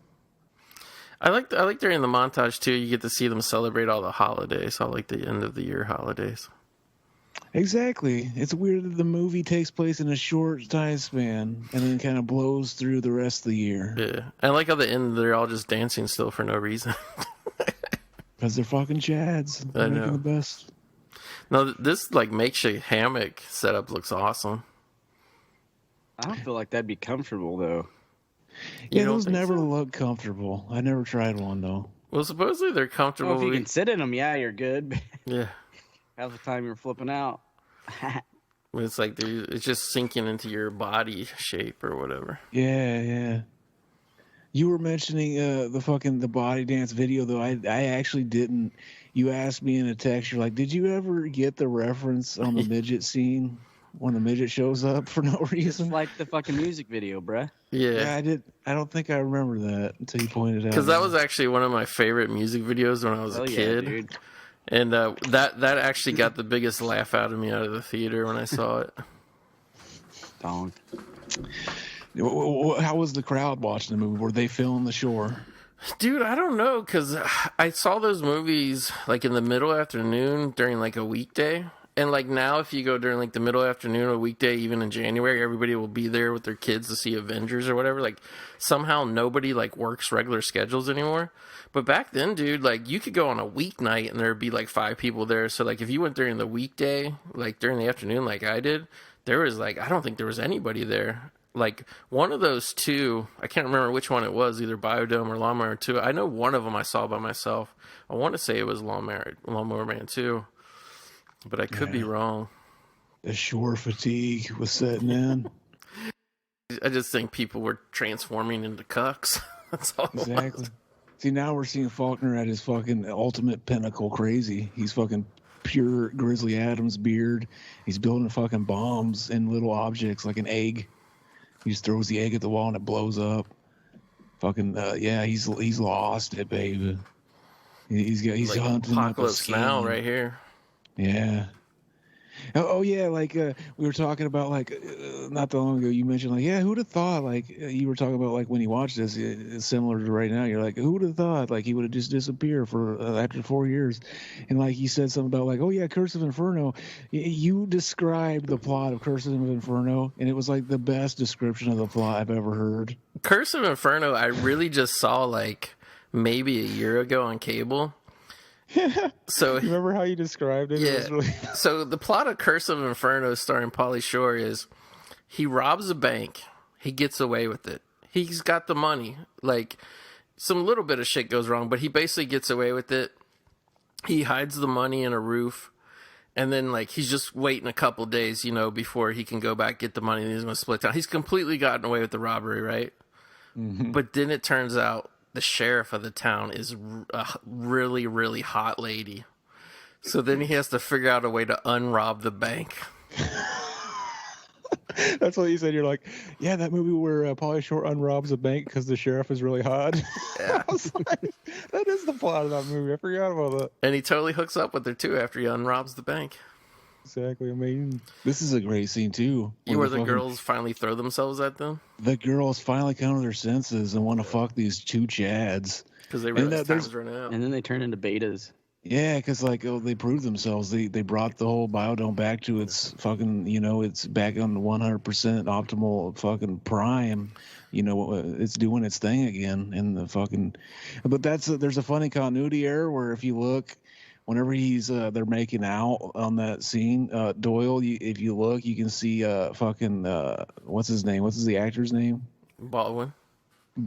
You can see his fucking wedding ring on, even though the character's not married. Yeah, I did notice that. I was like, oh, it's kind of weird.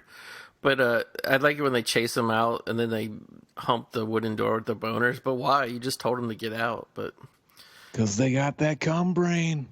But I think those girls totally waited too long because they waited till like a day before they were going to get out and go see their girlfriends again. If they would have like come in there like 6 months into it and there still would have been months and months to go, like they totally would have banged those girls. They would have. You can't fucking have cum brain that long. No. Fucking. The only way they survived is because they didn't give them the time of day the whole time. Yeah.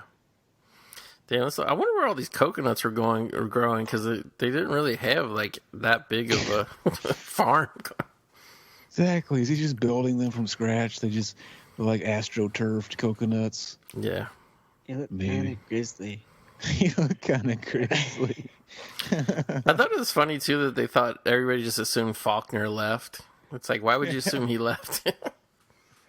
Exactly. I would assume he's just hanging out fucking coming in socks somewhere underneath the Biodome. He's going to show up any day. Well, like Faulkner also played the asshole reporter in Die Hard and Die Hard 2. And like the scene where he's like, you know, climbing through the air ducts. I wonder if the director was like, oh, this will be a nice callback to Die Hard. Oh. Exactly. Meanwhile, nobody remembered. And he just starts fucking juggling these bombs. I know. See, you think that they would notice Faulkner's acting weird with the bombs?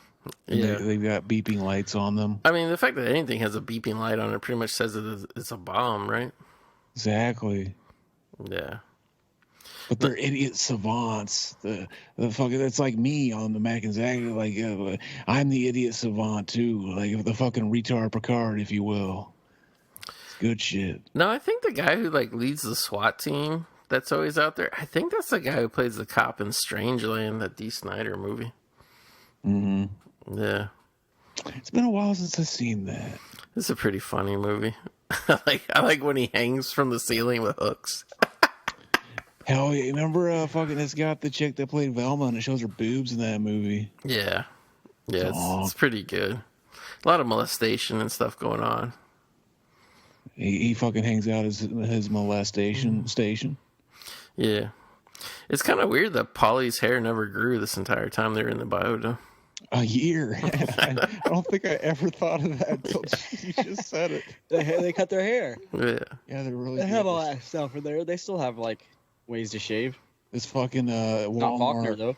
This Walmart hair dye he's been using hasn't fucking grown out either. This toxic ass, his Walmart fucking, hair dye was enough to undo homeostasis by itself. Exactly. I've never heard anybody talk about that. Like nobody even acknowledges that he has weird ass red hair in this movie, and it's like splat red hair. Yeah, it's just like manic panic red hair. Mm-hmm. Hell yeah. Maybe it's just supposed to be his character natural hair. I think so. Yeah. He grew up around some toxic waste and made his hair growing all purpley like that. He was one of the toxic crusaders. Yeah, the lake. Yeah. As Spastus Lake. Yeah. More like Vasquez Grapple. I like this part where they're all banging to get out of there. See, they should have been banging to get out of the whole They're time. not even saying anything in here. If you look at all their mouths. I know. And then they start doing it. Why wouldn't you actually... tell this old guy to get out of the way? Because they're too Chad. I think the hub hub hub thing. I think that was a reference to another movie, Blues Brothers. Probably. Look at them shorty shorts. I know. But supposedly Pauly and Stephen Baldwin claim that this is the movie they get asked about the most now. And like Pauly's talking about like back in the day, Son-in-Law was his most popular movie, but now everybody talks about Biodome. I wonder why. Like if I had a theory, there's more potheads now. More potheads, and like this movie wasn't really overexposed when it came out. You know what I mean? Mm-hmm. And yeah, there is maybe like the big push again to like save the environment. Maybe like it hits harder now than it ever did. Yeah, because like back then, saving the environment was still an abstract like idea to a lot of people that hadn't really heard of it. You know what I mean? Yeah. See, this is where the fucking the shit starts to hit the fan. Faulkner's going nuts. He's fucking arming these bombs. Did you say Faulkner or Faulkner? He should have been called Faulkner. Well, there's a part where he calls him "you mother Faulkner." Yeah, he does. So like they totally like. Isn't it like around here? Yeah, it's He like said- yeah. There's that song. No. I fucking love this. Wait. song. What are the actual lyrics to this song? Are there actual don't know. lyrics? Wabbit, ribbit, can't Is hold he- it. Is he just Wabbit ribbit. ribbit, I contoured it? What if he's just doing beatboxing like Jonathan Davis and Korn? It could be. Exactly. Jonathan I just Davis. want me to think to sing like, hey man, maybe if I go It's a fucking Chad way to sing, exactly. It's probably just fucking around, and then that band that was the only hit they ever had. Yeah. I always thought this was like hilarious when he pops out of that hatch and there's like plants on top of it. The plants are just growing on top of a metal hatch. Yeah, the plants must be fake. No Like, soil. Yeah, like everything's just for show in Biodome. What if you find out here that fucking Faulkner just set it all up as some publicity stunt? It's all fake or something. Yeah. Well, I mean, it's like they just have totes of shit laying around in the middle of an ecosystem. Exactly. It's like here, it's like they just have potted plants just for show and a bunch of concrete. Exactly. But yeah, like I always this remote too. He like right here he gets to the remote and he's like, I got it. And it's like you could have just pushed a button, but then like, oh, he's probably got to look at it and kind of decipher what the buttons do for Yeah, like, at least a second before he pushes it. Like But I then, always, like, Yeah. I always thought that was weird that he knows what button, because even when they briefly show, the Pauly Shore stunt double looked like he had a hat on. His wig was so bad. But it looks like a wireless Super Nintendo remote. Yeah, it's kind of shaped like the Super Nintendo. And then like when he actually does push the button, he pushes the big red button, which almost like when bombs are like involved, it's like the big red button that has to be the one that makes him go boom or something. Yeah, like I thought it was weird that, oh no, you hit red to make it not blow up. Like a cancel, I guess. Yeah. I like all this weird shit Baldwin does here before he winds up and throws the rock. Amazing. Fucking amazing. Like, you know how you're watching a comedy when like the whole plot unravels with somebody just getting hit by a rock in the head. Exactly. That remote had nothing written on it. He just hit a button. That was it. I was, as a kid, happy birthday. Why did he say that? I don't know. No, Happy birthday. even though their hair never grew, here's a sticky jism joke. Even though their hair never grew, when they kind of showed her for a second before, when they show Rose McGowan outside, like standing behind the barricade, she's pregnant all of a sudden, and like they never reference it or pay it off. It's just you're just supposed to notice she's pregnant. I don't think I ever did. Yeah, I just noticed it last night watching it. It's weird that they're all huggy with these chicks now, but they're not. It's like it's over. Oh yeah, he just fucking he got a kiss from the Romulus guy. Yeah. That's what you strive to be when you sign up to be I an thought actor. I thought it was weird that him and Romulus just kissed on the mouth, like real casual. It wasn't even like a joke in the script. Fucking sex. Mm-hmm. I'm confused. Didn't he shut down the bombs? Yeah, but Faulkner's got a hand grenade. I was wondering, like, what's he saying there? Well, he throws the bomb and like it goes off like above them, but like That would have fucked him up. yeah. But nobody. I thought they were gonna come out like all cartoony, all like black suited, like all over their face, side all over their face. Bald. Yeah, When their hair staining up. You ever notice when people get blow up in movies, like all of a sudden their hair staining up? Yeah. Ghostbusters, Yeah. the Stay Puft. Mm-hmm. Our boy They're Faulkner was in crossing the stream. Ghostbusters too. They put that old lady next to the main girl so you could see her boobs bouncing up and down when they're all jumping. I just Down. I bought the Now. chub. The Yeah. dude bouncing. But our boy Faulkner, he was in Ghostbusters also. Yeah, Fucking he was. Illuminati. That's what I'm saying. He's in everything. Where I'm gonna sue your ass. Oh yeah. Shut this down now. We are hitting the end of this great film. Fucking 25 years later. I can't believe it's 25 years. I know. Doesn't it make you feel fucking You just old? see the chicks fuck and fight for the ending. They just What'd team you up. say bye to him for? They team up with the science chicks and these chicks, and they all fuck each other. And then he grabs her ass right here. Sex. Ironically enough, I remember. And this is weird. I don't mean to like Jerking make. off to that part. Yeah, I remember that part from last night. But I actually remember how much it cost to see Biodome for some reason. You do. Yeah, it was a matinee.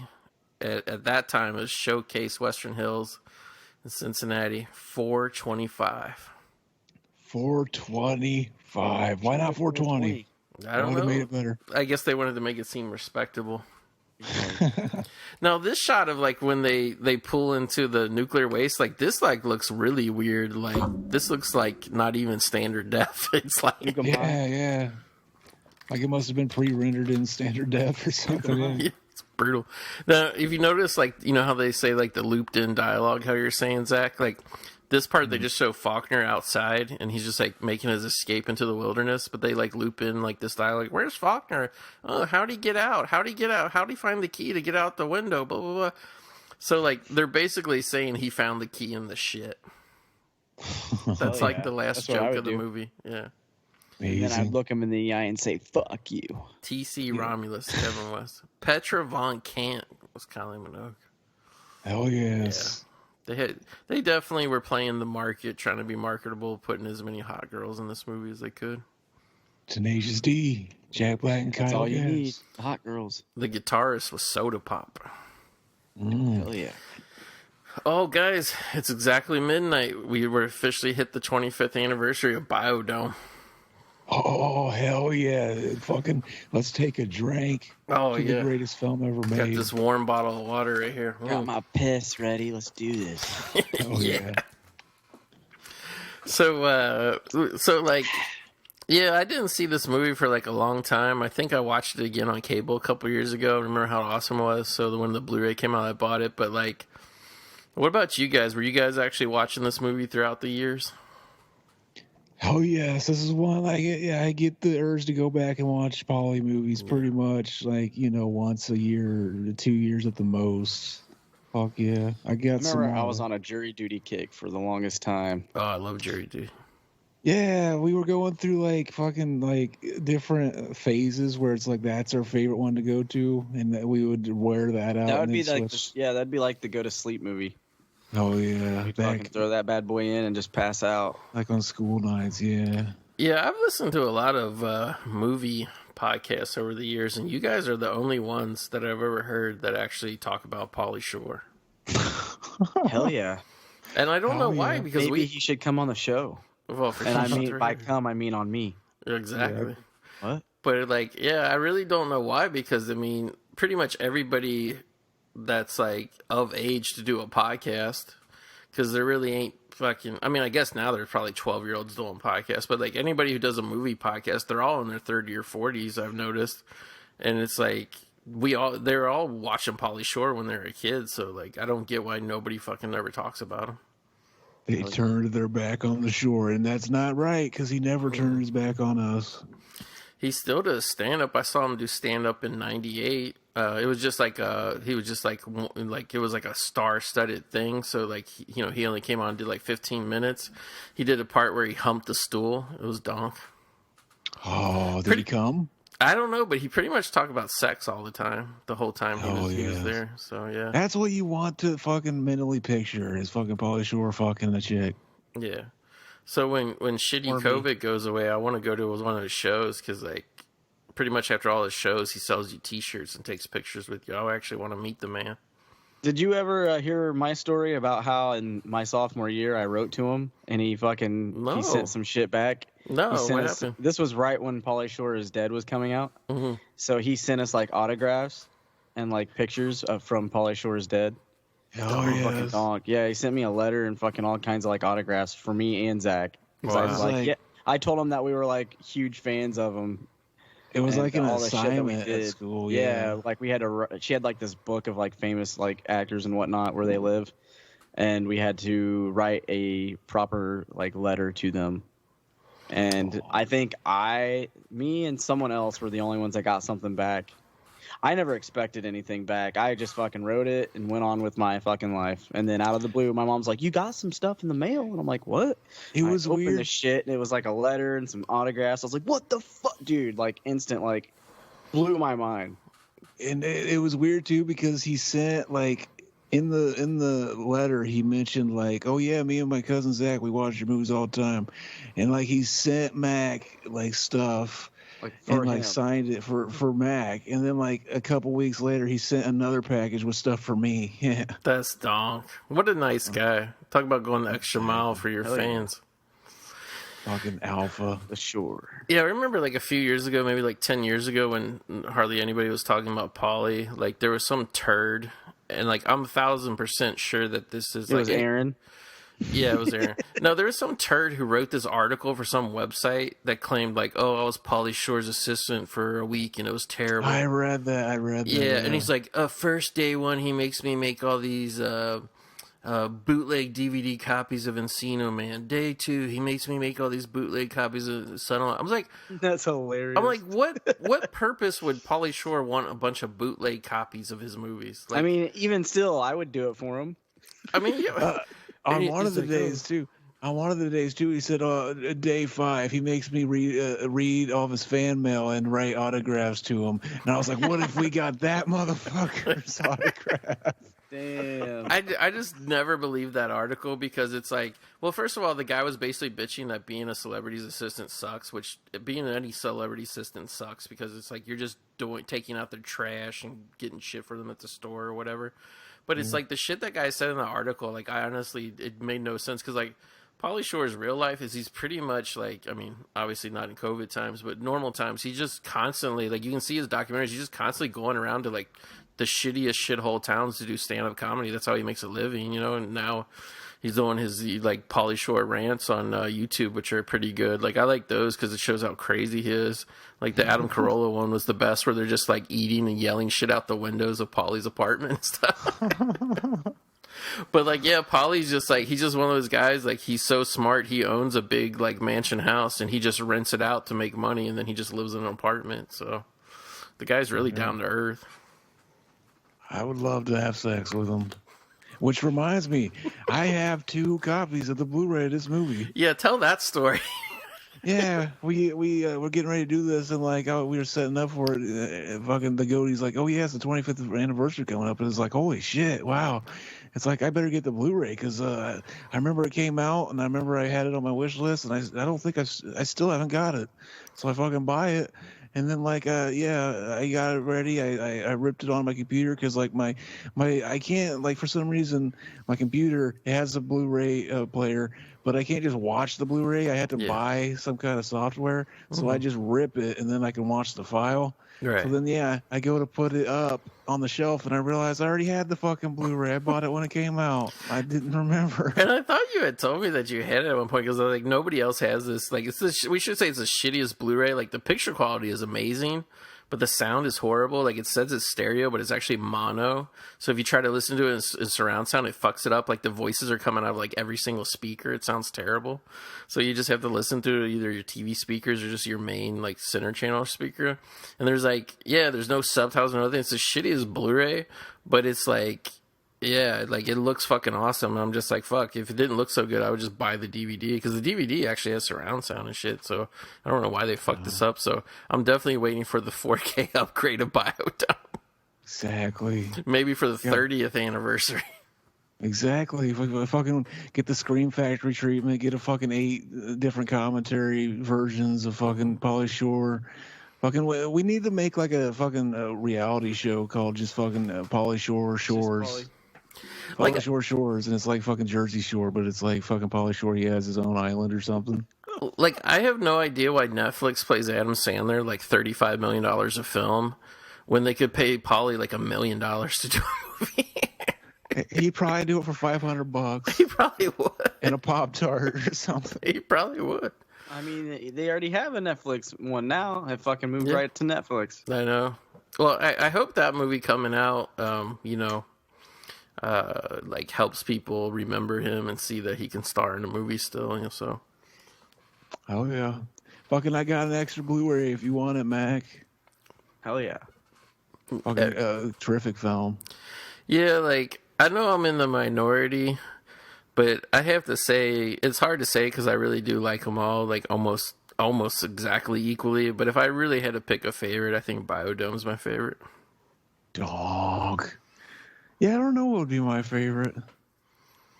They're all classic to me. What was the first Pauly Shore movie you guys seen? Because the first one I seen was Encino, man. Ooh, I don't remember. Yeah. It had to have been Son-in-Law. Son-in-Law, maybe. I remember my parents Encino, watched. I remember my parents rented Son-in-Law a couple times. We had it. I remember we had it, and I was like, "What the hell?" And I remember, I'm pretty sure I was watching Ace. I don't think that I saw him from a movie first. I think I saw him first on like fucking MTV. Totally Pauly, yeah. Yeah, like he was always on there. So I think I was watching like Ace Ventura 2, and at the beginning of that, I remember there was a trailer for Encino Man. And I was like, "Oh, it's the guy from fucking Son-in-Law. I gotta see it." Well, Yeah. it's weird too because like before he was starring in movies, he did like extra parts in some movies. Like Yeah, like you can look on his Phantom of the IMDb. Yeah, Phantom of the Mall's funny because he just works in the food court. is that the one where Yeah. they have a band in his garage? What's that movie? There's one where he starts a band out in the garage. I don't remember offhand. Yeah. But yeah, like I have the complete opposite Pauly Shore filmography because like I knew who he was from Totally Pauly, but I just went and saw Encino Man because it was like playing at like a local theater, And I was like, and I wasn't even going to see it because of Pauly Shore, just like it looked funny or whatever. And then for some reason I didn't see Son-in-Law, but because I went to like a hillbilly high school, everybody loves Son-in-Law, so everybody talked about it. But I just never rented it. And then we went to see In the Army Now, and then like we snuck into Jury Duty after seeing another movie, and then I saw Biodome by myself. So like, it's weird. The only Pauly Shore movie I didn't go see was the one that everybody loves. Yeah. And I didn't even see it till like years later. I was like, oh yeah, this is pretty funny. But yeah. Did you ever watch Pauly Shore's Dead? No, I watched clips of it, like where he's sitting in like the thing with like, who is it, Will Ferrell or somebody? There's fucking cameos just out the fucking. They knock the fucking bottom out with the cameos. But it's so sad though, because he's like talking about his career being shitty and everything. Like, ironically, that was coming out like around the time that I moved to like Hollywood, and like there was actually bus stop like advertisements for Pauly Shore's Dead, but then like it never played in any theater, so I never even understood why they were advertising it. I think it actually is a pretty fun movie. I think there's some funny shit in there. Yeah, I need to rent it. And I just really low budget though. You could tell he just filmed it on like not camcorder, I don't think, but like a little bit above. Well, I think he filmed it by himself for like 3 years or something like that. Yeah. I'm gonna have to say, Casper Meets Wendy is my favorite Pauly Shore movie. Because he does the voice. Yeah. He also did the voice in a Goofy movie. He's in fucking King of the Hill too. Yeah. As the DJ. He does have an on-screen cameo in the Casper Meets Wendy. He did a voice. In it too? Yeah, and Casper he did a voice in the one before that, but then for Casper Meets Wendy, they actually gave him an on-screen cameo. Isn't he like a mirror or some shit? Yeah. Well, definitely, he put it on YouTube, so it's not like a bootleg. But you can watch Pauly Shore Stands Alone. It's like the documentary he made about going to all the hillbilly towns by himself. He's just driving around in a car doing comedy shows, and it's sad too because it's like during the time when his mom got sick and shit. But he talks a lot, and like his first show, like is at a strip club. Mm-hmm. Or it's like in the bar that's like connected to the strip club.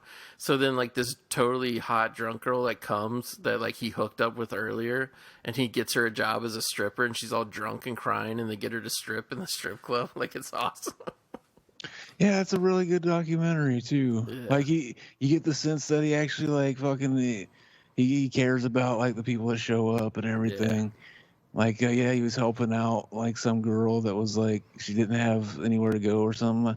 It's been a while since I've seen it. He also did, like a mockumentary movie called Adopted. Oh, yeah, where he adopts the little kids. Yeah, and it's funny because that movie was actually done and ready to come out. Like, that was part of that article, too. Apparently, like, that guy was talking about, like, around the time Bull Rat came out, he was trying to really push that movie to come out around the same time, because then like, it's a similar style movie, like, hidden camera, like get the reactions of people.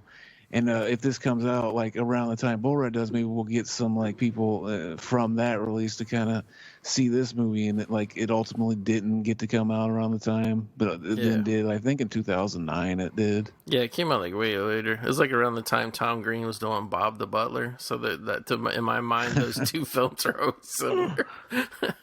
Hell yes, Bob the Butler. Yeah, but I definitely got to watch Pauly's new movie. I was just planning on just He's buying in Phantom of the Mall, Eric's Revenge. That's crazy. Yeah. Someone was telling me we should do a podcast on that, Zach.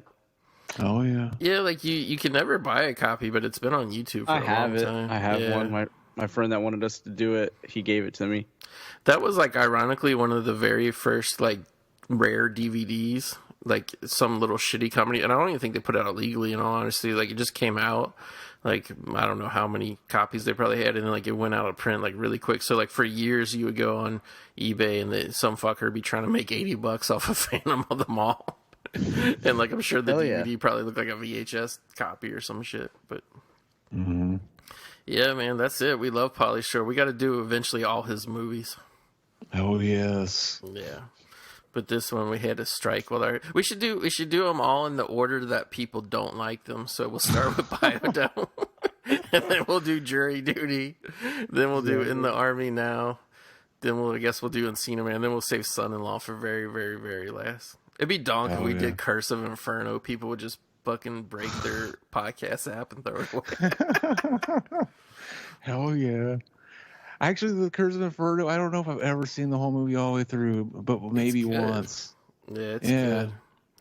But yeah, like, yeah, I think some idiot Disney is just turning down money, not putting Son-in-Law on Blu-ray, to be honest with you. But whatever. Mm-hmm. They got all that pedophile money that they got. And in a world where you can make fucking Fuller House, that's a success, but you couldn't make fucking Son-in-Law 2. No. I think on the range. Wouldn't it be funny if they made Son-in-Law 2 and Biodome 2 back to back, and Biodome 2 made more money? That'd be amazing. Yeah. So anyway, that's it for Biodome, I guess. What more could we say about it? Except it actually really is great. I want to thank Mac and Zach from Mac and Zach Save the World. And Smoochy Boochies. I know. What's your next episode going to be about, guys? We are gonna do fucking one of our shoot the shit episodes soon. It's Scumbags Part 5, A New Beginning, and it comes perfectly with the new year. Exactly. So it's gonna be donk. Because we joked on New Year's Evil, Zach, that 2021 was going to be a lot better, and so far it's not. So exactly. What if it's even worse? I think it will be. Some doomer memes for you. Yeah. Exactly. All right, guys. Thanks again for joining us. Everybody, thanks for being such big Pauly Shore fans and tuning into the Biodome show. And most of all, thank you, Pauly Shore, for giving us all this great comedy all these years. Everybody, we'll see you again soon, right back here in the movie graveyard. Dog. You're listening to the Electronic Media Collective Podcast Network. Yeah, it's a mouthful. For more great shows, visit electronicmediacollective.com. Revivalhouse.net with another commentary. This one, as much as I didn't want this day to come, it's now here. We're going to do Biodome. Thanks to all you motherfuckers that keep asking us to do Biodome. It's probably my own fault because I kind of let it known that I don't want to do Biodome. I don't like this fucking movie. Zach loves this movie. We got Zach, of course, who's always here. And then Mitchell, his partner in crime with the Mac and Zach Save the World podcast. He also wants to hang from Pauly Shore's nuts. Viva Las Biodome, motherfuckers.